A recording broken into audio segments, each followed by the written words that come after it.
खमा गनीसा हेश्वी क्रिएशन में था को स्वागत है। तो आज मैं बनाने वाला हूँ अपने लिए स्पीकर। ये जो एडिटिंग एरिया आप देख रहे हो, यहाँ पे मैं वीडियो एडिटिंग करता हूँ। और अभी भाई ये जो स्पीकर अभी आप सामने देख रहे हो, ये वाला और ये स्पीकर भाई अभी मैं थोड़ा इनों की ऑडियो से हल्की सी इनों की ऑडियो में क्लियरिटी नहीं है, बाकी अच्छी ऑडियो आती है। इनों को तो हटा दूंगा और यहाँ पे जो स्पेस एरिया मेरे पास जितना भी है, इसी में मैं यहाँ पे सेटअप बनाने वाला हूँ।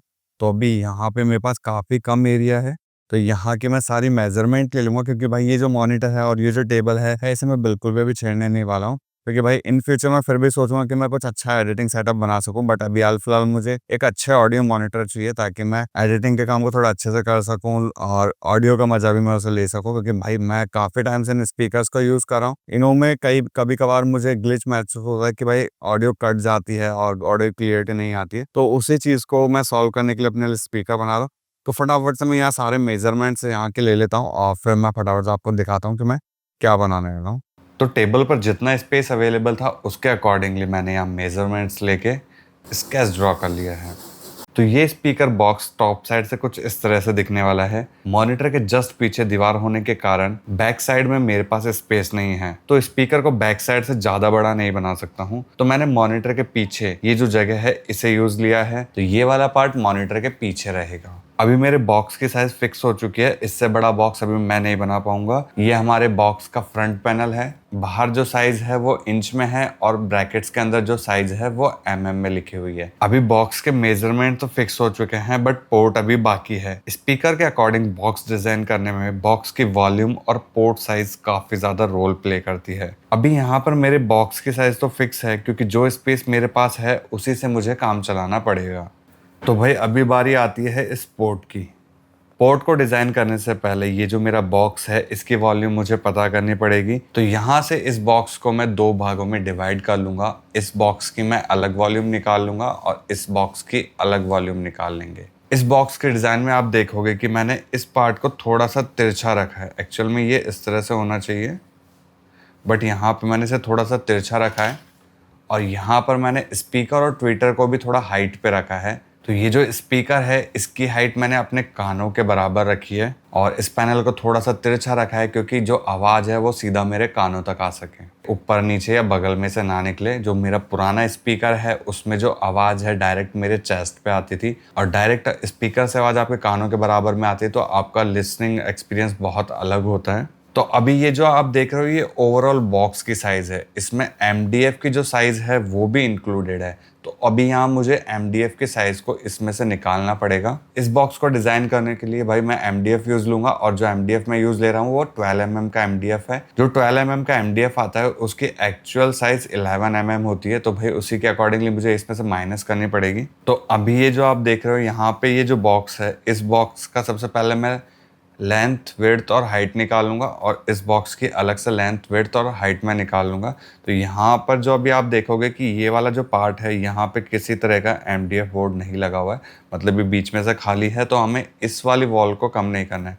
बाकी ये वाली वॉल, ये और ये जितनी भी वॉल्स हैं इनों की भाई थिकनेस हमें यहाँ से कम करनी पड़ेगी। ये हमारा बॉक्स 1 है और ये बॉक्स 2, जिसकी हमें लेंथ, विड्थ और हाइट निकालनी है। तो यहाँ पे फर्स्ट बॉक्स हमारे ये है, सेकंड बॉक्स हमारा ये है। ये हमारी लेंथ है जो कि 178 mm की है। तो यहाँ पे मैं क्या करने वाला हूँ, mm में साइज़ कैलकुलेट करने वाला हूँ, और आप चाहो तो इंच में भी कर सकते हो या सेंटीमीटर्स में भी कर सकते हो, बट यहाँ मैं mm में कर रहा हूँ। तो ये जो हमारे साइज़ है 178 है। इसमें से आप देखोगे कि एक ही तरफ वॉल है, इस तरफ कोई वॉल नहीं है। तो मैं यहाँ से सिर्फ 178 में से 11 mm माइनस करूँगा, जो कि मेरे MDF की थिकनेस है। तो यहाँ पे जो लेंथ है 178 माइनस 11 करने पर 167 मिलती है। और यहाँ हमारी ये विड्थ है जो कि 114 mm है। यहाँ पर हमें जो हमारे MDF ऊपर भी आ रहा है और नीचे भी आ रहा है, तो यहाँ पर मुझे 22 mm इसमें से माइनस करना पड़ेगा। तो 140 mm में से माइनस करते हैं 22 mm, तो यहाँ पे हमें मिलता है 92 mm। तो हमारी विड्थ हो गई 92 mm। अब इसके बाद जो हमारी बॉक्स की हाइट है, वो 425 है। अब इसमें से भी भाई हमारे दो तरफ से हमें वॉल की थिकनेस कम करनी पड़ेगी। तो यहाँ पे भी 22 mm हमें इसमें से कम करनी है। तो जो हमारी बॉक्स की एक्चुअल जो इनसाइड की साइज़ है वो हमें यहाँ पर मिल जाएगी। तो इसी तरह से भाई इस बॉक्स की भी हमें निकाल लेनी है, 1 2 और इस तरफ की। और यहाँ पर हाइट तो ऑलरेडी हमारे पास आ चुकी है, तो भाई हाइट तो यहाँ पे दूसरे बॉक्स की भी सेम ही रहने वाली है। तो यहाँ पे 402 mm हमारी हाइट हो गई। और लेंथ भाई यहाँ पे 78 है, तो यहाँ पे एक तरफ वॉल नहीं है, एक तरफ ही है। तो यहाँ पे हम लेंथ ले लेते हैं 160 सेम mm। अब यहाँ पे तो जो हमारे ये दूसरा बॉक्स है इसकी विड्थ 165 है, तो 165 में से हम 22 mm माइनस कर लेंगे तो हमें मिलता है 143 mm। तो ये हमारे दोनों बॉक्स की साइज़ हो चुकी है। तो ये तो भाई जो ये वाली जो पूरी साइज़ है ये एक्चुअल बॉक्स की साइज़ है, बट जो हम इनक्लोजर हम डिज़ाइन कर रहे हैं उसमें हमें इनसाइड की वॉल्यूम चाहिए होगी।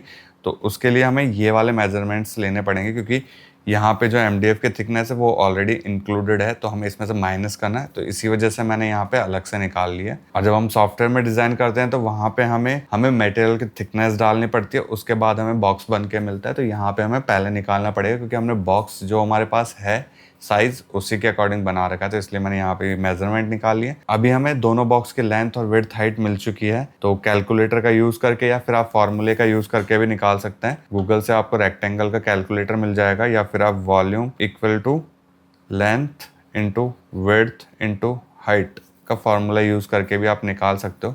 तो मैं अभी इन दोनों की वॉल्यूम्स निकाल लेता हूँ। तो ये हमारे फर्स्ट बॉक्स की वॉल्यूम है और ये हमारे सेकंड बॉक्स की वॉल्यूम है। अब भाई इन दोनों बॉक्स की जो ये वॉल्यूम मुझे मिल चुकी है, इन्हों को लीटर में कन्वर्ट कर लेंगे। तो यहाँ पे मैंने जो साइज़ है mm में यूज़ लिया, तो इसलिए मैं यहाँ पर 10 लाख से डिवाइड कर दूंगा। और अगर आप यहाँ पर सेंटीमीटर में यूज़ लेते हो तो अब यहाँ पर 1000 से डिवाइड करोगे। तो यहाँ पे मैं इन्हें डिवाइड कर देता हूँ 10 लाख से। तो 10 लाख से मुझे डिवाइड करने पर जो मेरी फर्स्ट बॉक्स की वॉल्यूम है, सॉरी जो फर्स्ट बॉक्स है वो लीटर में मुझे मिल जाएगा 6.17 लीटर। और यहाँ पे जो मेरा सेकंड बॉक्स होगा वो हो जाएगा 9.6 लीटर्स का। ये L2 ये L1। तो अभी ये दोनों बॉक्स की वॉल्यूम मुझे मिल चुकी है।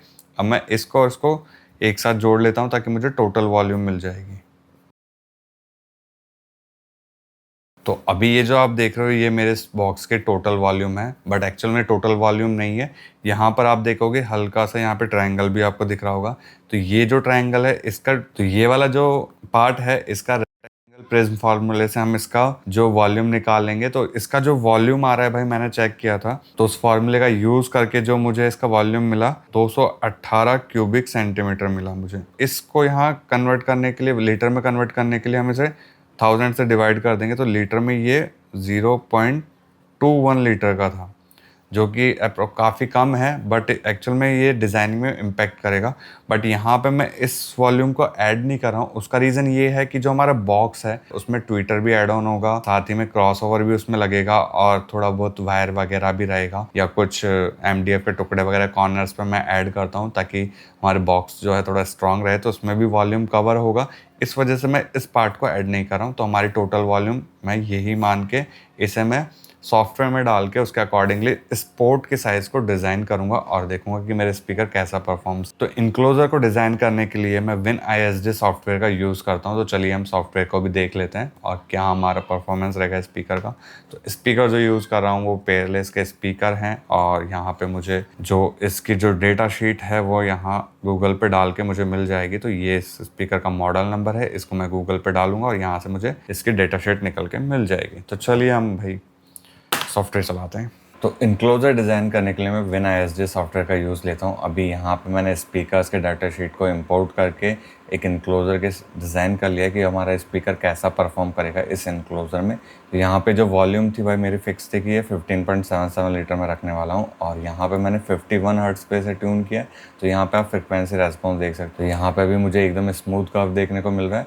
यहाँ पे अभी भाई वेंट पे हम आते हैं, तो यहाँ पे मैंने 4.5 सेंटीमीटर जो कि मेरे पास पाइप अवेलेबल है उसके साइज़ मैंने यहाँ रखी है। तो ये रखने के बाद मुझे यहाँ पे पोर्ट की लेंथ ये मिल रही है। तो अभी भाई यहाँ पे ये सब तो ठीक है, बट यहाँ पे अभी चेक करना है कोन एक्सप्रेशन। ठीक है, कोन एक्सप्रेशन आप देख सकते हो कि गड़बड़ आ रहा है। यहीं पे ये 1 वॉट की पावर पे है, तो यहाँ पे हम सिग्नल को थोड़ा इम्प्रूव करते हैं कि बोले हमारा मैक्सिमम स्पीकर 40 वाट्स तक परफॉर्म करेगा। तो यहाँ पे भाई जो आप ये जो रेड लाइन आप देख रहे हो ये स्पीकर के मैक्स कोन का एक्सप्रेशन है कि जो कि 5.5 mm का है। इससे ज़्यादा अगर ऊपर स्पीकर परफॉर्म करेगा तो गड़बड़ होगा और स्पीकर जल्दी ख़राब हो जाएगा। तो यहाँ पे जो लो फ्रिक्वेंसी आप देख रहे हो, मतलब 50 ऑलमोस्ट, कितनी यहाँ पे ए वाले पॉइंट लेते हैं तो 47 हर्ट्ज से नीचे की जो फ्रिक्वेंसी है उसके बाद से भाई हमारे जो स्पीकर का जो मूवमेंट है वो काफ़ी ज़्यादा होगा और हमारा स्पीकर डैमेज हो जाएगा। तो यहाँ पे या तो ये हो कि इसमें लो फ्रिक्वेंसी के सॉन्ग्स वगैरह या म्यूज़िक वगैरह प्ले ना किए जाए, या फिर इसमें एक फ़िल्टर ऐड कर दिया जाए इनपुट पर ही, ताकि ये जो लो फ्रिक्वेंसी है हमारे एम्पलीफायर से स्पीकर में जाए नहीं। तो इसके लिए मैं यहाँ पे एक फ़िल्टर ऐड कर दूँगा ताकि ये जो फ्रिक्वेंसी है 45 हर्ट्ज से नीचे नीचे की वो हमारे एम्पलीफायर में ना जाए और स्पीकर्स में ना जाए। तो यहाँ कोन एक्सप्रेशन तो मैं इम्प्रूव कर लूँगा, बट यहाँ पे एयर वेलोसिटी है जो कि हमारे तो इनक्लोजर में हमें ये देखना पड़ता है कि बोले एयर वेलोसिटी ज़्यादा ना हो। यहाँ पे भाई बहुत ज़्यादा हो रही है, 40 वाट के पावर पे जो एयर वेलोसिटी है वो ऑलमोस्ट 42 आ रही है। तो ये बहुत ज़्यादा है, इससे मुझे 20 से नीचे नीचे ही रखना है। तो यहाँ पे मुझे क्या करना पड़ेगा, जो हमारा पोर्ट है उसमें चेंजेस करने पड़ेंगे।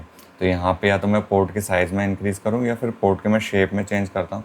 तो यहाँ पे मैं क्या करने वाला हूँ, शेप को मैं तो यहाँ मैं शेप को स्क्वायर कर रखने वाला हूँ। तो ये जो शेप है मैंने स्क्वायर में कर लिया है। यहाँ से अब आप रेस्पॉन्स देख सकते हो। तो जो हमारा पोर्ट है इसमें थोड़े चेंजेस कर लेता हूँ। तो यहाँ मैं इसको 5 सेंटीमीटर रख लेता हूँ और जो इसकी जो विड्थ होगी वो 10 सेंटीमीटर हो जाएगी और जो लेंथ है वो यहाँ पे 30.66 आ रही है। और अब देखते हैं तो यहाँ पे जो भाई हमारा एयर वेलोसिटी है 14 से नीचे नीचे आ गई है। तो ये भी सही रहेगा क्योंकि ज़्यादा एयर फ्लो नहीं होगी और हमारे नॉइज़ भी हमें देखने को नहीं मिलेगी। तो ये बिल्कुल मेरे लिए परफेक्ट है। और यहाँ पे भाई अभी जो पोर्ट है इसकी वजह से थोड़ी सी वॉल्यूम भी हमारी ऐड होगी। तो ये अप्रॉक्सीमेट में जो आइडिया से आपको बता देता हूँ कि हाफ लीटर के समथिंग इसमें वॉल्यूम जो हमारे पोर्ट है वो इंक्रीज हो जाएगी हाफ लीटर के समथिंग। तो अभी यहाँ जो हमारे इनक्लोजर है वो हमने 15.77 लीटर के अकॉर्डिंग डिज़ाइन कर रखा है। तो यहाँ पे क्या होगा, थोड़ा बहुत चेंजेस होगा। तो अभी यहाँ पे मैं एक और प्रोजेक्ट इम्पोर्ट कर रहा हूँ जिसमें कि मैंने ऑलरेडी उसे डिज़ाइन कर रखा है। ये जो है 15.2 लीटर के अकॉर्डिंग है। तो आप यहाँ पे इसका रिस्पांस देख सकते हो, ऑलमोस्ट सेम ही आपको देखने को मिलेगा। तो इसमें इतना कुछ ज़्यादा चेंजेस नहीं है, आप देख सकते हो।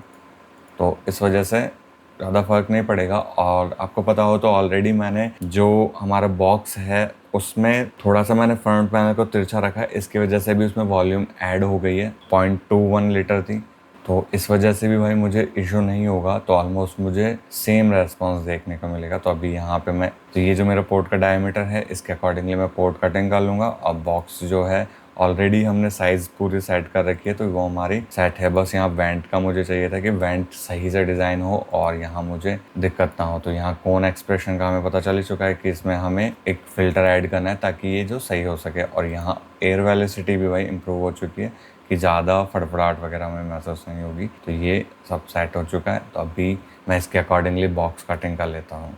अगर ये वीडियो आपके लिए थोड़ा सा भी यूजफुल है तो फटाफट से वीडियो को लाइक कर दीजिए। और अगर आप स्पीकर का मेकिंग वीडियो देखना चाहते हैं तो आई बटन और डिस्क्रिप्शन में आपको लिंक मिल जाएगा, आप जाकर देख सकते हो। और अगर आप बिना एसडी सॉफ्टवेयर को सीखना चाहते हो तो उसका ट्यूटोरियल वीडियो भी मैंने डिस्क्रिप्शन में ऐड कर रखा है, आप जाके उसे चेक कर सकते हो। कुछ आपको समझ में नहीं आया या फिर आपकी कोई क्यूरीज है तो आप मुझे कमेंट कर सकते हो, मैं आपके कमेंट को रीड करके आपको उसका आंसर जरूर दूंगा। और साथ ही में दोस्तों चैनल को सब्सक्राइब कर लीजिए क्योंकि जो इन स्पीकर्स के लिए मैंने एम्पलीफायर बिल्ड किया है, अभी बिल्ड करने वाला हूँ और अभी उसकी टेस्टिंग चल रही है, लाइक वो अभी आपके सामने आपको दिख भी रहा होगा वीडियो में। तो उस एम्पलीफायर को मैं बिल्ड करने वाला हूँ। तो फटाफट से आप चैनल को सब्सक्राइब कर लीजिए। कुछ कंपोनेंट्स की कमी है, जैसे ही वो आ जाएंगे मैं इसका एम्पलीफायर बिल्ड करूंगा। और तो फटाफट से आप वीडियो को लाइक कर दीजिए, चैनल को सब्सक्राइब कर दीजिए। आपकी कोई क्यूरीज है तो वो कमेंट करिए, मैं उन्हों का रिप्लाई आपको जरूर दूंगा।